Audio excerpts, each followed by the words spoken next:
So this is going to be a quick video about how words are weaponized and used both as a defensive mechanism as well as an offensive mechanism. Now, words in writing affect the eyes. Words in the way that somebody speaks affects the ears. When you speak, you hear it, and you're also using a different part of your brain to speak in itself. So a lot of times, you'll find that the way that people are put under control by higher ups or higher individuals is that they'll tell you that you're schizophrenic or you have mental problems if you talk to yourself. But then they talk out of the other, they're talking out of the side of their neck. They'll talk out of the other side of their mouth, saying that a lot of the geniuses who were predecessors of this generation spoke to themselves. And one of the things that you'll find is that people that speak to themselves that are highly intelligent are activating different parts of their brain. Maybe it's for memory, maybe it's for other purposes. You've got phrases like some people just like to hear themselves speak. And so a lot of these phrases have different layers to them. And yeah, that can be something you would call self-centered and conceited in the way someone would like to hear they like the way their own voice sounds type of mentality. But it's also to deter you from understanding ways that you can elevate your consciousness as well as your intellectual prowess. So similar to, this is a worldwide phenomenon. I've discussed this previously. It has to do with people that are left-handed. Around 10% of the world population, it's like 1 in 10 are left-handed. So, if you're left-handed and you try to pick up a guitar or other instruments that are designed specifically for right-handed people, it doesn't work for those people. But also, they started taking left-handed people in school, and because all the desks were just right-handed, as far as school desks go, they started making everybody that was left-handed use their right hand for writing and made them what you would call dominant right-handed. And so some people who had endured this type of pain and suffering, which is what it is, it caused neurological defects, things like stuttering and other issues that come along with using your non-dominant hand to do things like writing on a regular basis and to essentially take your dominant side of your brain and put it to sleep. Now, left-handed people use the right side of their brain. They're notoriously creative individuals, notoriously because the government doesn't want these creative individuals to be released from the trappings and the coils that they have wrapped around someone to prevent them from seeing the reality of the situation. Now, people that use the right side of their brain, those are people like Michelangelo, who made the Sistine Chapel, Raphael, Leonardo da Vinci. So some of our predecessors of our ancestors that have done beautiful pieces of art and beautiful inventive ideas. Those are the very people around 100 years ago that worldwide the government wanted to quell and stop from being as creative as they would be able to, to basically to create things in the world that other people wouldn't regularly see.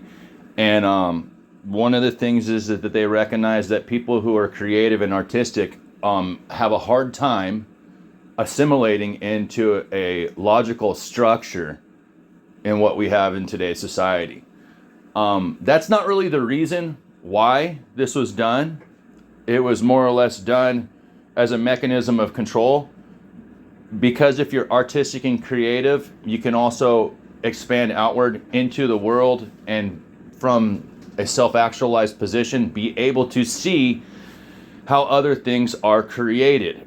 And so you can see the subliminal texts that are written, the things that are meant to mess with your head or manipulate you, or make people think a certain way. Now this particular picture, this is actually the whole thing that I'm getting around to when it comes to subliminal manipulation. The world governments knew that left-handed people were much more easily able to access the right side of their brain, and so they saw things that the other 90% of the population didn't see that was right in front of their faces. So here's an example. I went to London, and so I spent some time walking around King's Cross, going through the water channels and just kind of roaming, looking at the buildings, talking to people, enjoying the atmosphere of the place. And this is something that I saw. And when I saw it, I went, oh, okay, so what's up with this? Now, the color of the sign at night is chartreuse green. And so you have this dichotomy. They call it poisoning the well. I call it shitting in the swimming pool. They'll take a specific color scheme that they see doing too much good. And, the darkness will try to bastardize it.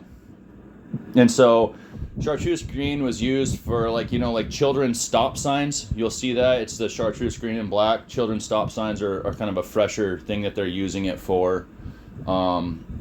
Safety vests for construction workers, no smoking signs, like rehab clinics. What else? Ecologically friendly types of communities, organizations, charities, things such as that. So when the darkness of this world sees something embodying basically everything that revolves around defending against the steal, kill, destroy, and destruction of the darkness that embodies this world, they try to bastardize it.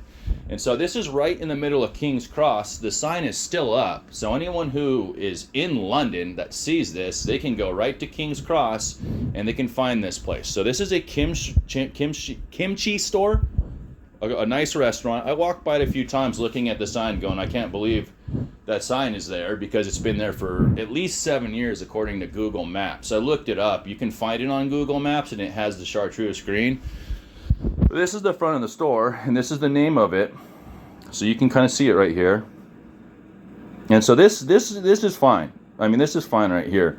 But this, in English, looks like POS. And anybody that knows the abbreviation for POS knows exactly what that is.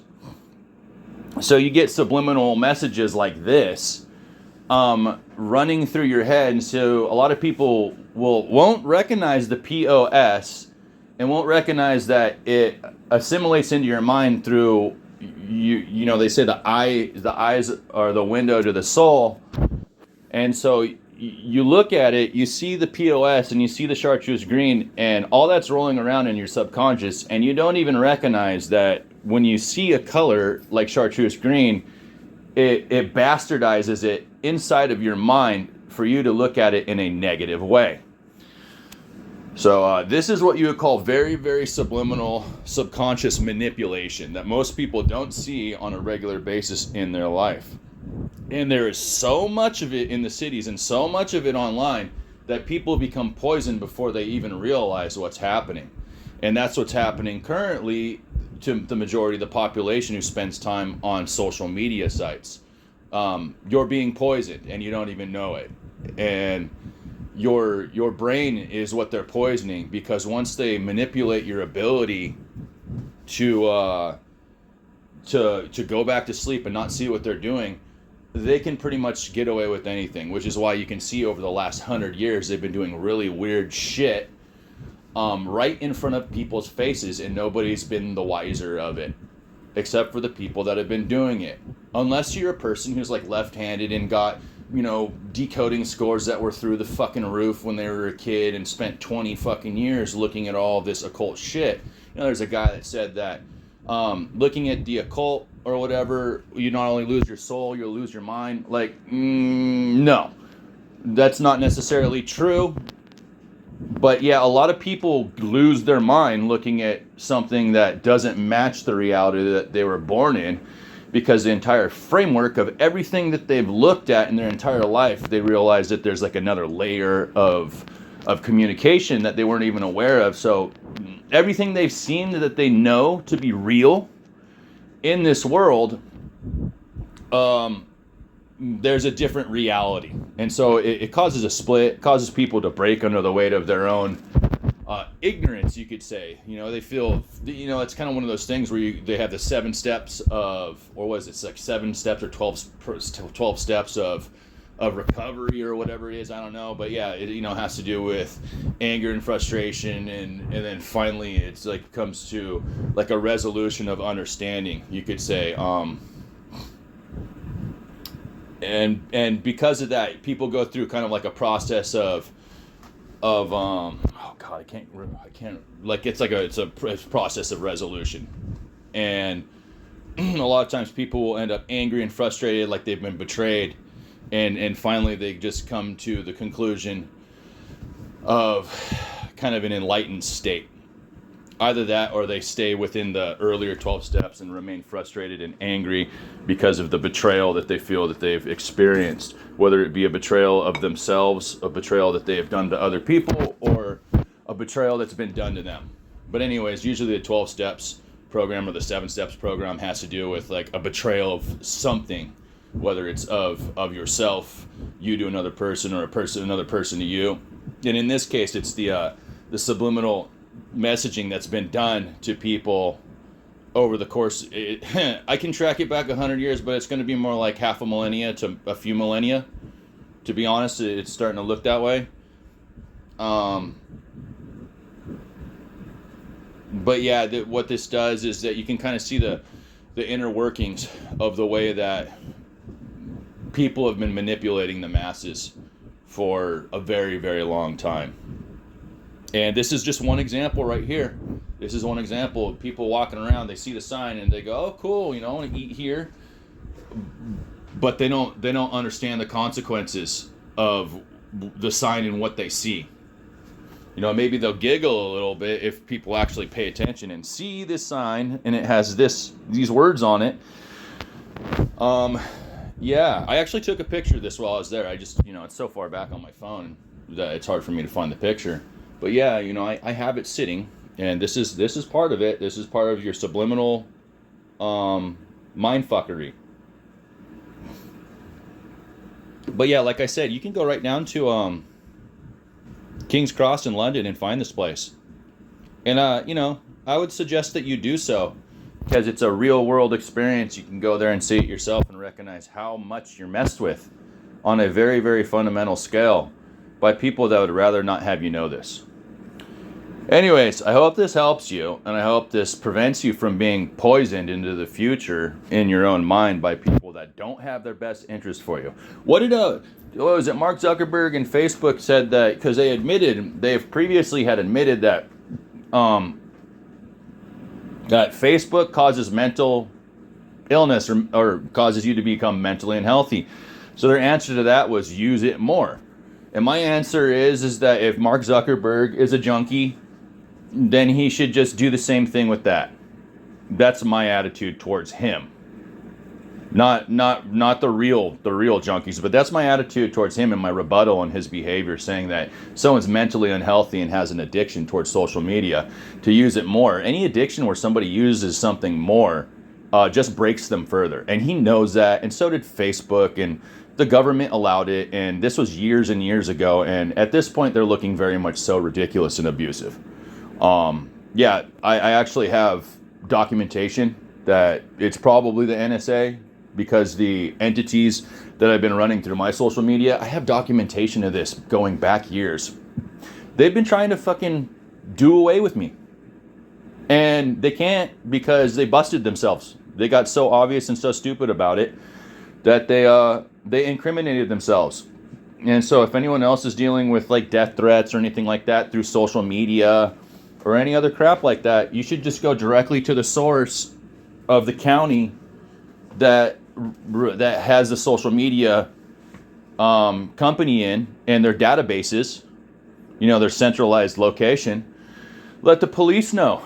And then it's one of those things where either the police can do their job, or they're going to accept payment from the very company that is giving them a make work project. So you can tell if the police are going to do their job or not according to whether they listen to what you have to say, and whether they'll choose to serve and protect over to accept money from a company that is making work for them.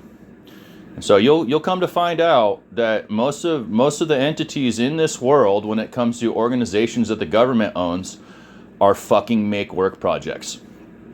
That is what I would best explain to you, is that if it's a government entity, it probably has a make work project for the very thing that they are pretending to help with. And that's why you can kind of see with the Republicans, they're warmongers, they blow everything up and then pretend that they're going to rebuild it through real estate. You know, kind of like the Gaza being turned into the Riviera. They don't care about you. They don't care about your kids. They don't care about any of that. The Democrats are kind of the same way, where they, at certain times, they have ideas that revolve around like no borders. Well, guess what? Over the last 4 years, how many fucking spies have come across the Mexican border doing cartwheels or somersaults, backflips, or whatever you want to call it, because there's no protection against that. So that's ridiculous shit, because they're talking about how they want to protect the meek and the timid, you know, the innocent people who cannot protect themselves, like women and children. And on the other side of their mouth, they're talking about defunding the police. You defund the police, it cripples everything, because the EMT and the firefighters can't show up if the location isn't secured. So we had an issue with that up here in Seattle, with Chop and Chaz, and the former mayor called it the Summer of Love. And they said he was disabled, mentally disabled. I forget, he might have been autistic, but he had a mom and he didn't have a dad, and he was 19 and he finally got his GED, and he was going to go support his local community. And so they called it Chaz at first, and so it was an autonomous zone is what they called it. And then they changed it to Chop, because it was only 3 square blocks, and it being autonomous meant that they would have to support themselves, and they fucking couldn't do it. And another thing that they had there, which a lot of people don't even care about, but you know, it's kind of one of those things where you can't have your cake and eat it too, like Marie Antoinette. You know, we all know what happened to Marie Antoinette. And so they had in the middle of the park area, it was a large grass area, they threw down a tarp and threw some potting soil down, like 3 or 4 inches of potting soil, and planted some garden plants. Now, obviously, there's not enough soil. Anybody who's a farmer will know that there's not enough soil. You don't put down a tarp. You'd put down like cardboard, because a tarp is plastic. It's going to melt into the ground and cause all kinds of toxic shit going right into the ground. A lot of times you don't want to use a tarp unless you're going to replace it or pull it out. But if you're going to grow plants on top of a tarp, you're growing plants on top of plastic. It's not necessarily a smart thing to do unless it's like, you know, like farmer's plastic. They have plastic for farming. A Home Depot tarp isn't gonna be safe for you, and it'll probably leach out some types of plastics and chemicals right into the roots of the plant, and it's unhealthy. Anyways, it's 3 or 4 inches, and they put some garden plants down, and they put a sign down that basically said "Not for white people." So it's kind of like a mentality of hostile taking over the center of the city of Seattle, planting a garden that's not going to work. And I think this was done on purpose on both sides, just to cause a divide and conquer mentality, because it looked foolish on one side, and on the other side it was meant to insult white people. And so it insulted the black community. It also insulted the white people. Things came to a head. We had a black female police chief that was doing a pretty good job, I would say. Her name was Carmen Best, and it was kind of weird because the police chief precinct was in the middle of that area, and so they had this Chop Chaz, and it was supposed to support like BLM. Well, you know, she's female, she's black, and she's the police chief for like 20 years up here, okay? And what did they do is that they tried to concrete the front doors and set the fucking building on fire. You can look all this shit up. Another thing that happened is one of the leaders of Chopper Chaz, his name was Owen Sun, S-U-N, and he stole a Nissan Rogue vehicle, and he basically went down I-5, and he got into a police chase, And you used to be able to find this on the news. It was on the news, on a news channel, but I can't find it anymore, which is what the government likes to do, is get rid of this stuff. Anyways, the guy's name was Owen Sun, and he stole a Nissan Rogue. He drove it down I-5 right around the Seattle area, where the police finally caught him, but he dumped the vehicle in the middle of the fucking freeway. It's like a 4-lane freeway or whatever. Dumps it in the middle, and then tries to run away. And so they catch him right at the edge of where he was running away off of the interstate. And then they strapped him into a gurney and put him in the back of an ambulance. Now, he was crying when he was on the way back in to into the back of the EMT's ambulance. So he was crying because, well, he got caught. But that was one of the leaders. And so in a matter of a month or a couple weeks, the Carmen Best, the black female police chief, quit her job because she couldn't do it anymore because of how ridiculous it was and how she felt like her own community basically had betrayed her. A 19-year-old disabled kid that just got his GED and had a single mother for a parent got shot inside of Chopper Chaz, and because the EMTs couldn't get in there because there was private security, which was basically a bunch of hoods who got handed weapons out of the trunk of a fucking car, wouldn't let the EMTs in. They just threw him in the bed of a pickup truck and tried to drive him to the emergency room, and if I remember correctly, they basically just dumped him off at the entrance and left. So the EMTs couldn't even get into Chopper Chaz to save that kid's life. So yeah, the community basically took one of their up-and-coming shining stars and put him in the ground prematurely. Threw away one of the best police chiefs that we had at the time. Meanwhile, the Democrats were pushing, BLM, George Floyd, and everything else. So the white mayor saying it's the summer of love because they weren't allowed to say anything. That community wasn't allowed to say anything. They put a garden in that wasn't going to work, that they wrote for. It said not for colored people only, not for white people. And one of the leaders named Owen Sun stole a Nissan Rogue. Can't make this shit up. He stole a car named Thief, and so Owen Sun stole a Nissan Rogue. Dumped it in the middle of the freeway, blocked the fucking freeway, tried to run away, and cried when he got caught. And yeah, so that's kind of a thing that you see under circumstances where they want to hide the reality of the situation. And they don't want to tell you the truth. And the truth is that they're trying to screw us all over. It doesn't matter what color skin you are, what ethnicity you are, what gender you identify as, whether you're male or female. No, they don't care. They want all of us. And that's why they've been doing the dumb dad trope with cartoons for 65 years, embodying a stupid white male dad. And then they went straight into stuff like, the Fat Albert Show, the Cosby Show, Sanford and Son, and the Cleveland Show. So the Cleveland Show is going to be the final kicker. They did the white dad good enough for about 65 years. And in between they were doing some black family community jokes in shows that had to do about the dumb black dad. And so the Cleveland Show was the final clincher because, you've heard the jokes about how we don't understand why daughters are hating their dads. It's like, it's because you're being fucking programmed. Your brain is being programmed and you don't know it. And it's meant to poison you. It's meant to break up your family. It's meant to make you distrust other people, kind of like the pandemic. 6 feet and wear a mask. Don't touch me. Can't even shake hands with the person or look at them in the eyes without feeling weird now. They've done all this intentionally. Everything they've done is on the basis of scaring you, dividing and conquering us, and trying to get the dad out of the family because obviously they got this weird-ass Epstein Island shit. If dad's not there, who's going to protect the vulnerable? Which is why they wanted to get rid of the police. So they know exactly what the fuck they're doing. The people on top are a bunch of weirdos, and you can see how they're using words as weapons to poison all of us.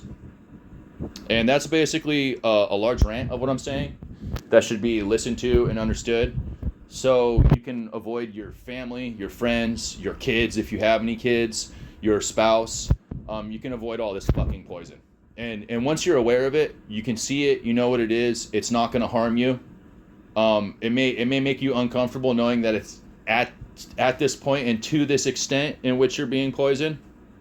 But it's like I said, once you see it, you can't unsee it, and you know what it is. It doesn't affect you nearly as bad because you can consciously remove it. You can consciously stop yourself from being poisoned.